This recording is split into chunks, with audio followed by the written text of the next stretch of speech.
안녕하세요. 주식유치원 야너주의 김파고입니다. 자, 오늘은 성일하이텍 청약 1일차 마감 결과 살펴보고요. 최종 청약은 어느 증권사로 하는 게 유리할지 살펴보도록 할게요. 자, 오늘 7월 18일 월요일 마감한 성일하이텍 청약 1일차에요. 각 증권사별로 청약 건수와 비례 경쟁률 살펴보도록 하겠습니다. 먼저 KB증권에는 16만 4천 건이 청약이 되었고 비례 경쟁률 223대 1을 기록했고, 대신증권은 8만 7천 건, 비례 경쟁률 124대 1, 삼성증권에는 2만 3,700건이 청약해서 비례 경쟁률 135대 1을 기록했습니다. 세 개 증권사를 합한 청약 건수와 1일차 증거금은요, 전체 청약 건수는 27만 4,800건, 1일차 증거금은 약 1조 4천억 원이 모였습니다. 성일하이텍의 1일차 청약의 특징을 살펴보자면요. 먼저 청약 1일차에 무려 27만 5천여 건가량이 신청이 되면서 내일인 청약 2일차에는 더 많은 청약 건수가 몰릴 것이 예상되기 때문에 균등 배정으로 한 주 배정을 받을 확률이 매우 낮아질 것으로 예상이 됩니다. 두 번째, 청약 1일차이긴 하지만 그럼에도 불구하고 같은 모집 수량을 모집하는 KB증권과 대신증권의 청약 건수와 비례 경쟁률이 꽤나 차이가 난다는 점도 청약 1일차의 특징으로 꼽아볼 수 있습니다. 자, 그래서 야노주 어느 증권사로 청약을 해야 성일하이텍 가장 유리하게 청약을 하는 거야? 라고 물어보신다면 하나씩 차근차근 알려드릴게요. 먼저 내가 10주만 청약하는 균등 배정 참여자라면 어느 증권사가 유리할지 살펴보도록 하겠습니다. 저희 야노주는요, 증권사별로 1일차 청약 건수 대비 그대로 3배씩 증가한 건수가 최종 청약이 될 거라고 가정을 해보았습니다. 즉 KB 대신 삼성증권의 1일차 청약 건수에 각각 3배씩이 증가한 수치가 최종 청약 건수라고 예상을 했는데요.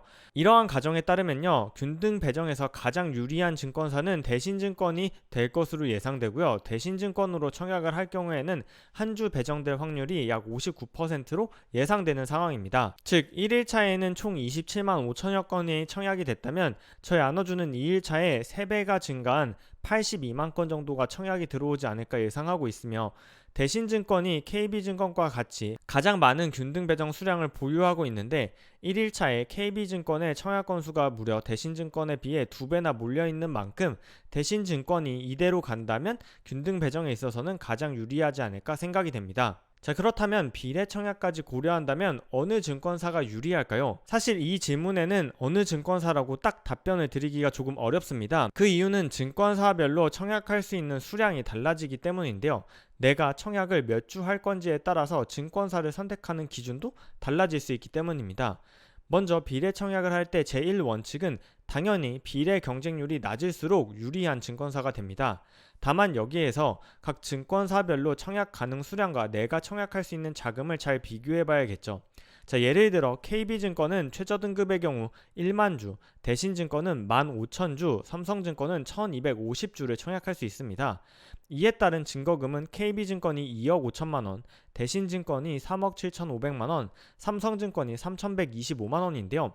내가 공모주에 청약할 자금이 어디에 속해 있는지에 따라서 선택할 수 있는 증권사가 당연히 달라지겠죠. 자, 예를 들어 저희 나눠주는 청약 2일차에 KB증권에는 7조 5천억 원이, 대신증권에는 6조 5천억 원이, 삼성증권에는 1조 원이 모여서 총 15조 원의 증거금이 모일 거라고 예상하고 있는데요. 이에 따른 비례 경쟁률은 KB가 1950대 1, 대신이 1700대 1, 삼성증권이 1500대 1이기 때문에 단순 비례 경쟁률로만 고려하면 삼성증권에 청약을 하는 것이 가장 유리하지만, 삼성증권은 온라인 등급의 경우에 1250주까지밖에 청약을 할 수 없기 때문에 내가 더 많은 자금을 사용하려면 대신증권 혹은 KB증권에 청약을 해야 합니다. 보시는 표의 비례 배정 숫자는요, 각 증권사별로 온라인 등급의 최대 청약 가능 수량까지 청약을 했을 때 저희 나눠주가 예상한 비례 경쟁률이 나올 경우 비례 배정을 얼마나 받을 수 있는지인데요. KB증권에 10,000주를 청약했는데 KB증권의 비례 경쟁률이 1950대 1로 끝난다면 KB증권에서는 비례 배정을 5주, 대신증권에서 만약에 15,000주를 청약했는데 대신증권의 비례 경쟁률이 1700대 1이라면 대신증권에서는 비례 배정 9주를 받을 수 있다는 계산이 나옵니다. 자, 물론 중복 청약은 안 되기 때문에 한 증권사만 선택을 해야 하는데요. 여기서 선택 기준은 당연히 비례 경쟁률이 낮을수록, 그리고 청약 가능 수량이 높을수록 좋겠죠. 자, 그렇다면 성일하이텍 정말 증거금이 15조 원이 모일까요? 저희 안어주가 지난 영상에서 성일하이텍을 4x4 BCNC의 증거금을 넘어설 것이라는 예상을 했었는데요. 2022년 4월에 공모를 진행했던 4x4에는 1일차 청약 증거금이 1조 1천억 원, 최종 증거금은 14조 2천억 원이 모였었고요. BCNC는 2022년 2월에 공모를 진행했는데 1일차의 청약 증거금 4,200억, 최종 청약 증거금은 13조 원이 모였습니다. 자, 성일하이텍은 오늘 1일차에 증거금 1조 4천억 원을 모였기 때문에 4x4 BCNC보다 더 높은 증거금을 모을 수 있을 거라 예상이 되는 상황이며, 만약 증거금이 15조 원 모인다면 통합 비례 경쟁률은 1800대 1, 증거금이 20조 원 모인다면 통합 비례 경쟁률은 2400대 1 정도가 되는데요. 주의하실 점은 각 증권사별로 비례 경쟁률이 달라질 수 있다는 점은 유의하셔야겠죠.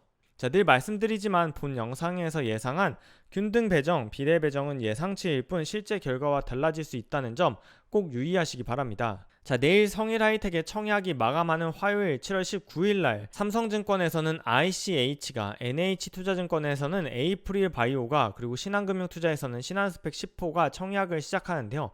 이렇게 성일하이텍과 청약 일정이 겹치는 다른 종목은 어떻게 해야 할까요? 자, 오늘 공시된 증권 발행 조건 확정 신고서를 통해서 청약 판단 빠르게 내려보도록 하겠습니다. 자, 먼저 ICH는요, 기관 투자자의 수요 예측 경쟁률 57대 1을 기록하면서 올해 38개의 공모주 중 30등을 기록했고, 희망 공모 가격 하단인 34,000원으로 공모 가격이 확정되어서 기관 수요 예측 결과가 좋지 않았죠. 저희 안어주는 ICH에는 균등 배정도 참여하지 않을 예정입니다. 두 번째, NH투자증권에서 청약을 주관하는 에이프릴 바이오는 ICH보다도 경쟁률이 더 낮아서 14대 1을 기록하면서 올해 38개 공모주 중에서 36등을 기록했고요. 확정된 공모 가격은 밴드 하단인 2만원을 하회한 16,000원으로 확정이 되었습니다.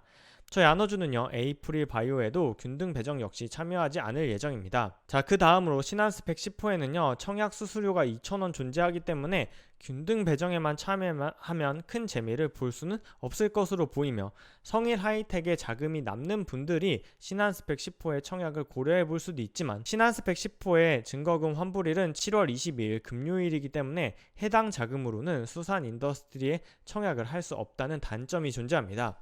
자, 그렇다면 성일하이텍의 증거금이 환불될 7월 21일 목요일날 청약 2일차인 수산인더스트리 과연 청약을 할지 말지는 기관 투자자의 수요 예측 결과가 공시되면 그걸 확인해 봐야겠죠. 기관 투자자의 수요 예측 결과는 내일 7월 19일 날 공시될 예정인데요. 수산인더스트리는 전체 매출 주식수의 25%가 최대 주주 및 특수관계인이 구주 매출한다는 악재가 존재합니다. 과연 이러한 구주 매출에 대해서 기관 투자자들이 어떻게 평가할지 내일 지켜봐야겠네요. 자, 오늘은 성일하이텍 청약 1일차 마감 결과를 살펴보면서 내일 청약을 할 때 어느 증권사로 청약하는 게 유리할지 따져본 영상이었습니다. 오늘도 야너주와 함께 공부해 주셔서 감사하고요. 저는 내일 영상으로 돌아올게요. 그럼 내일 만나요. 안녕.